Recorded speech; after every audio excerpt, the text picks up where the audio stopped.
The WNBA isn't facing danger because people stopped watching. It isn't struggling because nobody cared. In fact, the league just experienced the loudest, most talked about season in its entire existence. Arenas were packed, jerseys were selling, social media was buzzing every night. And yet, quietly, behind boardroom doors and closed-off conference calls, a question started circulating that almost no one wanted to say out loud. What if this thing doesn't make it to next year? That question didn't come from a hater. It didn't come from anonymous accounts online or fans looking for attention. It came from someone who has watched professional sports rise, fracture, and collapse from the inside. Someone who understands what happens when owners stop negotiating and start calculating exits. When that line gets crossed, leagues don't get headlines, they disappear.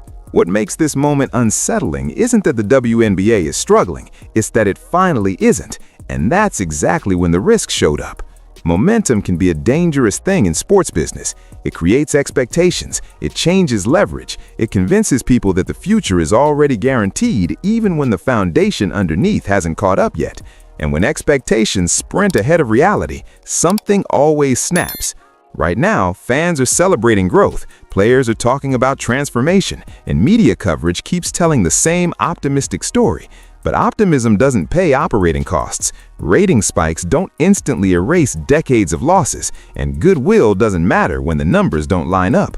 Somewhere between belief and balance sheets, the league entered a zone it's never been in before, one where success might actually accelerate conflict instead of stability. And that's the part almost no one is paying attention to. Because the real threat to the WNBA isn't outrage or criticism or even financial losses, it's misalignment. A widening gap between what people feel the league deserves and what the business can actually sustain right now. Once that gap gets too wide, things don't break slowly, they break all at once. This isn't a story about sexism, it isn't a story about lack of support, and it isn't about whether women's basketball belongs. This is a story about timing, leverage, and a single moment where everyone involved might be making decisions that can't be undone. And what's coming next is the warning sign most leagues don't get until it's already too late. What made this warning different wasn't the wording, it was who said it. David Sampson isn't an analyst chasing clicks or a pundit feeding outrage cycles. He's someone who spent years sitting at ownership tables, signing checks, cutting payroll, and making cold decisions when public emotion no longer mattered. When he speaks about leagues folding, he's not theorizing, he's referencing playbooks he's seen before. For 16 years, Sampson ran a Major League Baseball franchise. That experience rewires how someone views sports entirely. Fans see passion, players see opportunity, executives see burn rates, operating losses, exit strategies, and deadlines. They recognize the moment when a project stops being a growth experiment and becomes a long-term liability. And according to Sampson, that moment may be closer for the WNBA than anyone wants to admit.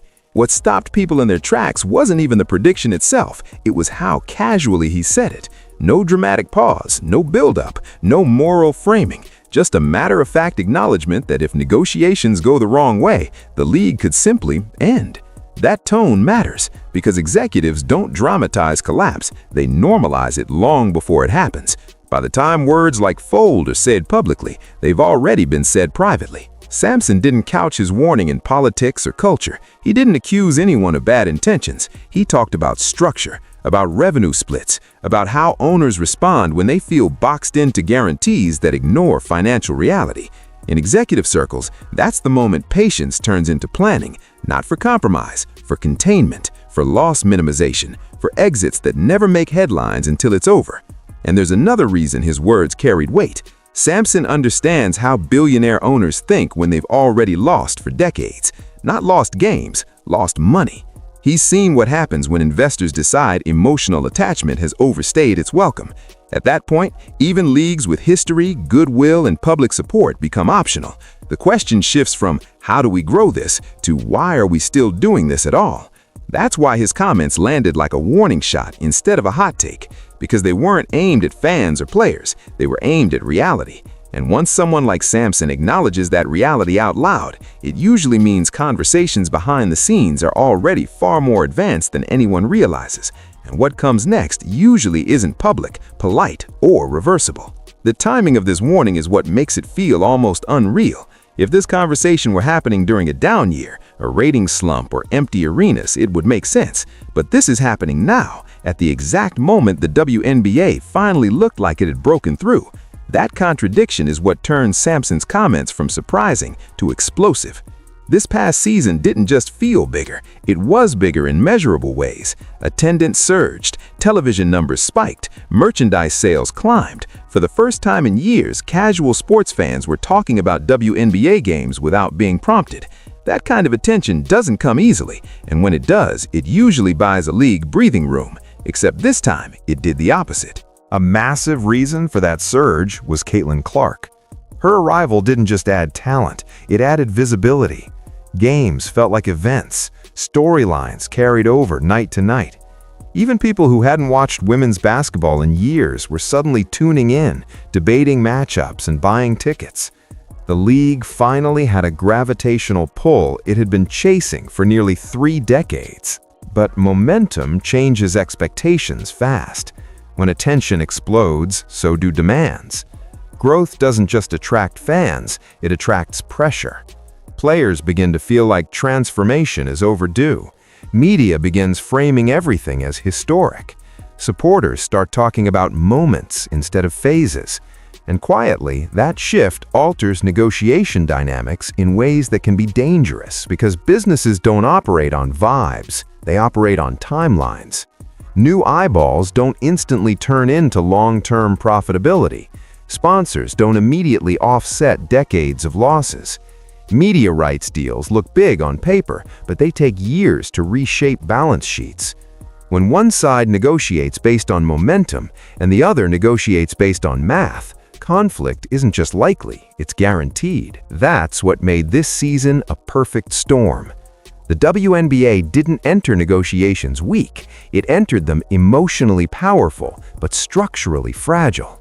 Success raised the ceiling of what people believe is possible, but the floor underneath, the financial foundation, hadn't fully risen with it yet. That gap between belief and infrastructure is small at first, then suddenly it isn't, and that's why this moment feels so unstable. Because the league didn't stumble into crisis, it sprinted into it on the back of its best season ever. And when growth and negotiation collide before a business is ready for it, the fallout doesn't look like slow decline. It looks like sudden, shocking decisions that leave everyone asking how things unraveled so fast. Everything escalated the moment the offer hit the table. Not because it was small, not because it was dismissive, but because it fundamentally changed what this negotiation was supposed to be about. Up until that point, the conversation lived in abstractions: respect, growth, momentum, fairness. This deal dragged everything back into hard numbers, and once that happened, there was no going back. According to reports and public comments, the owner's proposal wasn't incremental, it wasn't symbolic, it was massive by any reasonable historical comparison. Maximum salaries weren't being nudged upward, they were being blown open. We're talking about numbers that would have been unthinkable just a few seasons ago. For the highest paid players, the offer represented life-changing money, not progress, not steps forward, but a complete financial reset. Average salaries weren't left behind either. The structure aimed to raise the middle, not just reward the top. Minimum pay levels alone would instantly change who could afford to stay in the league long-term. These weren't cosmetic improvements designed for headlines. This was a deal designed to stabilize careers, reduce off-season scrambling, and finally make full-time professional basketball financially viable for most players. And that's why the next move stunned so many observers. Because instead of cautious acceptance or targeted counteroffers, the players authorized a strike. Not later, not conditionally, immediately. After the most successful season the league had ever seen, after an offer that shattered every previous salary benchmark, after momentum finally pointed upward, that decision reframed everything. In negotiations, strikes aren't just leverage, they're signals. And the signal this sent wasn't "we need refinement," it was "this isn't enough." That distinction matters, because once a deal that large gets labeled insufficient, owners stop asking how to improve it and start asking what the end game really is. At that point, negotiations turned philosophical instead of practical. That's when the language shifted. Quietly, behind the scenes, the discussion stopped being about adjusting details and started becoming about sustainability, about precedent, about whether future demands would ever slow down, and about whether agreeing to this deal would actually resolve conflict or simply set the stage for an even bigger showdown next time. This was the inflection point, the moment where compromise stopped feeling mutual and started feeling conditional. Because when a historic offer is treated as unacceptable, it forces the other side to consider a possibility nobody wants to say out loud, that no deal might ever be good enough. And once that thought enters the room, everything after it gets colder, faster, and far more dangerous. Here's where the conversation gets uncomfortable, because this is the part nobody likes to slow down and actually examine. Revenue. Not hype, not momentum, not potential, just revenue. And more importantly, where it comes from and whether it actually exists yet. The player's central demand revolves around revenue sharing, specifically a 50-50 split modeled after the NBA. On the surface, that sounds fair. Equal labor, equal partnership.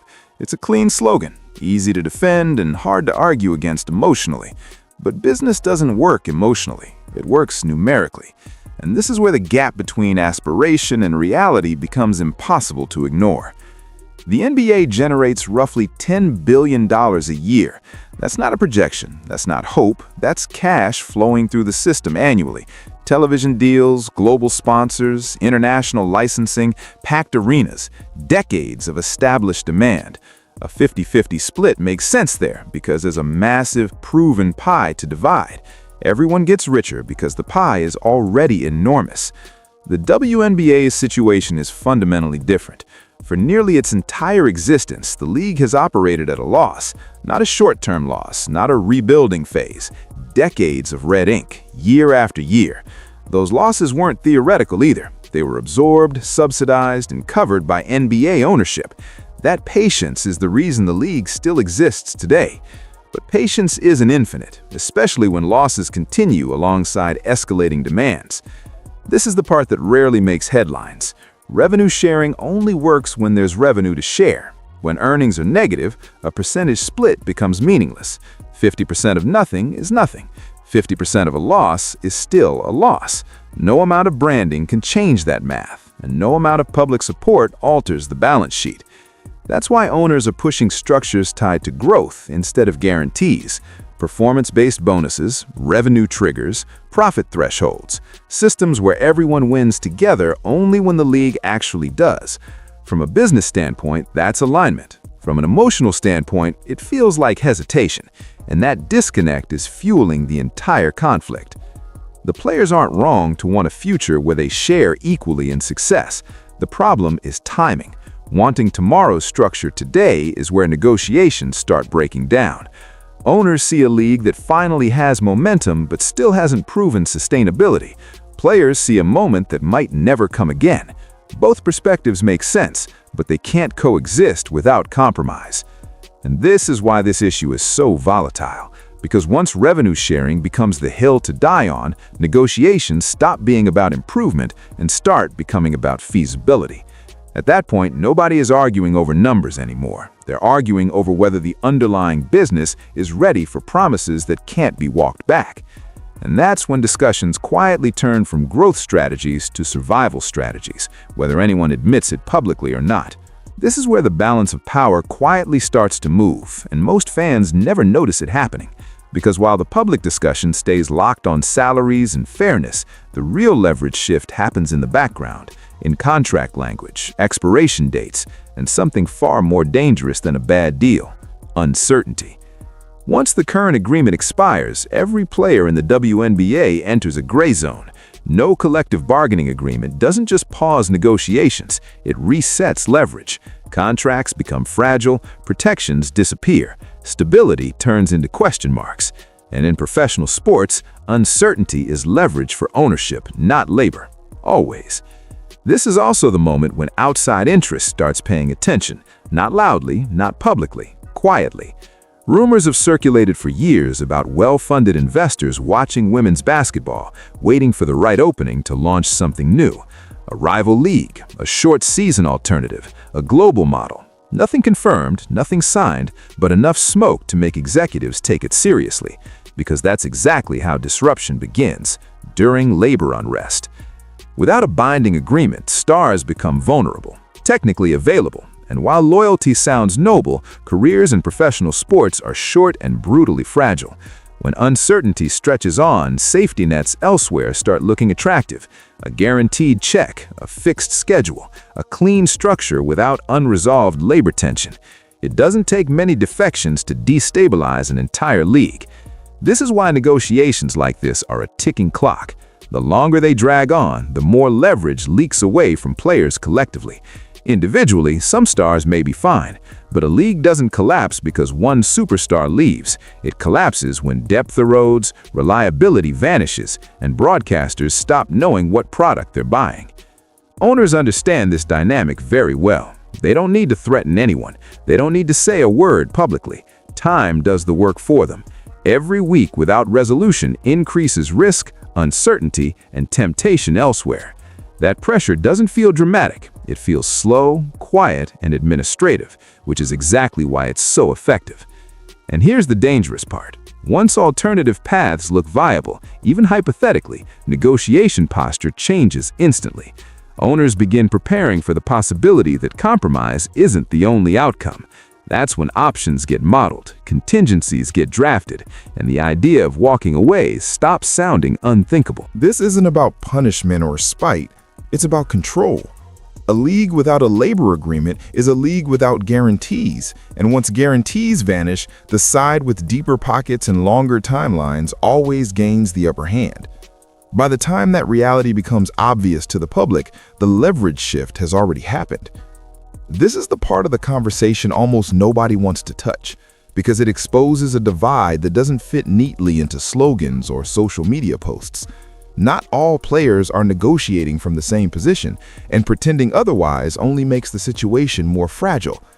Behind the scenes, the incentives for stars and role players couldn't be more different. At the top of the league, elite players have options, endorsements, overseas contracts, summer camps, sponsorship leverage. Even in uncertainty, they're insulated. If negotiations drag out or the season gets disrupted, they can absorb the hit.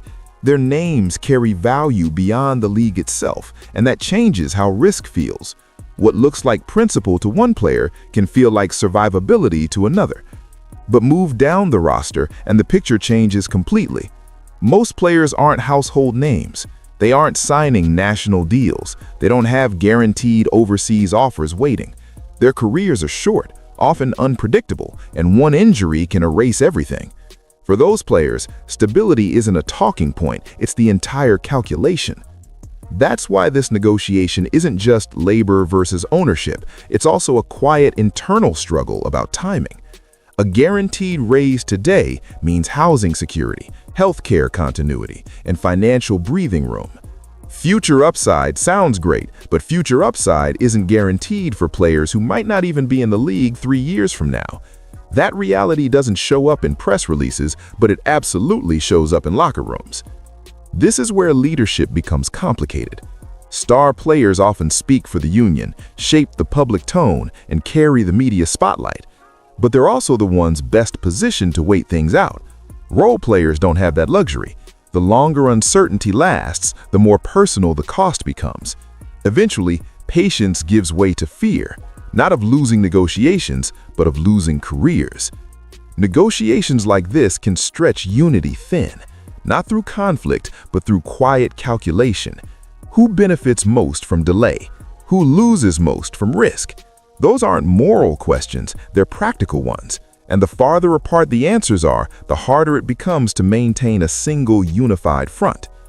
That's why this divide matters. Because if enough players decide that certainty outweighs principle, momentum shifts again. Unions don't collapse from outside pressure alone. They fracture when internal incentives stop aligning. And once that happens, the leverage everyone thought they had starts dissolving much faster than anyone expects. Even if the numbers could be resolved tomorrow, there's another battlefield that might matter just as much: public perception. Because in modern sports, survival isn't decided only by balance sheets, it's shaped by narratives. And right now, the narrative surrounding this situation is far more fragile than most people realize. Momentum in public opinion is fickle. Fans who discover a league during its most exciting moment often assume it's always been that way. They don't see the decades of loss, the subsidies, or the slow grind that kept the lights on. What they see is the present, and the present, in their minds, says success. That assumption makes conflict harder to explain, not easier. If negotiations collapse and the league shuts down, the story won't be nuanced. It rarely is. Most casual observers won't parse revenue structures or long-term investment strategies. They'll hear one thing: players rejected a massive raise and the league disappeared. Whether that framing is fair or not almost doesn't matter. Once it sticks, it's nearly impossible to undo. This is where sympathy becomes a limited resource. In a world where most people are juggling rising costs and shrinking security, public patience for professional labor disputes is thin. Million-dollar contracts sound abstract to executives, but enormous to everyday fans. When that contrast hits social media timelines, it reshapes perception instantly. And perception drives consequences. Sponsors don't like messy narratives. Broadcasters don't want unstable products. Potential investors hesitate when public sentiment turns hostile. Even if the league had a path back, reputational damage can close doors long before financial ones do. All it takes is a few weeks of chaos for confidence to evaporate. This is what makes the situation so risky. The league finally earned goodwill from audiences who hadn't cared before. Losing that trust doesn't look like outrage, it looks like silence, disinterest, shrugged shoulders. That's far more dangerous than criticism, because once people stop caring, they don't rush back. And that's the real gamble. Not whether one side wins a negotiation, but whether the story that emerges afterward positions the league as a victim of circumstances or the architect of its own collapse. In the court of public opinion, those distinctions are rarely precise. And once a narrative collapses, rebuilding it can take longer than rebuilding the league itself. Behind all the public statements and carefully worded press releases, there's a far simpler question being asked in rooms the public never sees. It's not emotional, it's not political, and it's definitely not phrased for headlines. It's a business question, the kind that decides futures quietly and permanently. The question is this: if this becomes harder instead of easier, why are we still doing it? That question doesn't get asked early in a league's life. It shows up after years of patience, years of losses, and years of justification. It shows up when investors believe they've already proven their commitment and no longer feel obligated to keep proving it. Once that mindset appears, everything changes. Owners don't think in terms of legacy narratives the way fans do. They think in terms of opportunity cost. Every dollar tied up in one project is a dollar not deployed elsewhere. Every hour spent managing crisis is an hour not spent growing something profitable. When a venture stops trending toward sustainability and starts trending toward escalation, even well-intentioned support gets reevaluated. This is the moment David Sampson was really pointing to. Not collapse as punishment, but exit as logic. When negotiations suggest that demands will only grow faster than revenue, ownership begins modeling outcomes that don't include compromise at all. Not out of spite, out of exhaustion.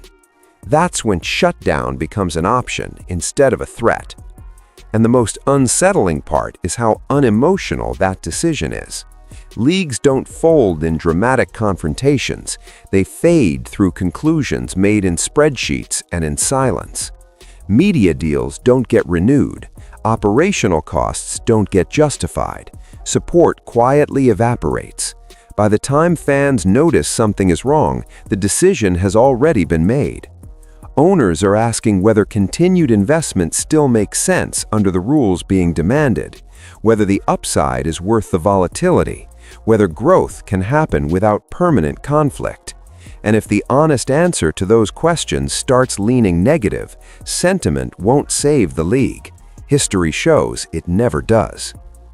That's why this moment is so dangerous, because once the people writing the checks start asking why instead of how, the conversation has already shifted beyond negotiation. It becomes about closure, not compromise. And when that door opens, even slightly, it's incredibly difficult to close again. This is why the WNBA feels like it's standing at a crossroads instead of a negotiation table. Everything that happens next flows from a single decision point, and the consequences will last far longer than this season or the headlines surrounding it. There are two futures in front of the league, and only one of them keeps everything intact. In one future, momentum is protected, salaries rise dramatically, careers stabilize, the league locks in its biggest financial leap ever and buys itself time. Time to turn attention into sustainable revenue. Time to let new media deals actually reshape the business. Time to grow without constant existential pressure. It isn't perfect, but it's stable. And in professional sports, stability is oxygen. In the other future, negotiations harden, positions stop moving, patience disappears. What started as leverage becomes risk, then turns into fracture. Uncertainty creeps into contracts, planning, and trust. Fans get confused, sponsors get cautious. Executives start asking questions that have nothing to do with growth and everything to do with exit. And once that process begins, it rarely reverses cleanly. The frightening part is how close these two paths are right now. One choice, framed as principle or strategy, could quietly determine whether the league enters its most secure era or becomes a cautionary tale people reference years from now. Not because the sport failed, not because fans didn't care, but because timing, leverage, and expectations collided at the worst possible moment. This isn't about assigning blame or picking sides. It's about recognizing how fragile progress can be when it's finally achieved. Decades of survival have led to this moment of opportunity and also this moment of risk. Growth creates pressure. Pressure demands discipline. Without it, even the strongest momentum can collapse under its own weight. The next few weeks will tell the story, not loudly, not theatrically, but through decisions that might not feel dramatic in the moment, yet carry irreversible consequences. One future keeps the WNBA building on everything it's earned. The other ends the experiment entirely. And for the first time in a long time, which path the league takes isn't theoretical anymore. We're about to find out.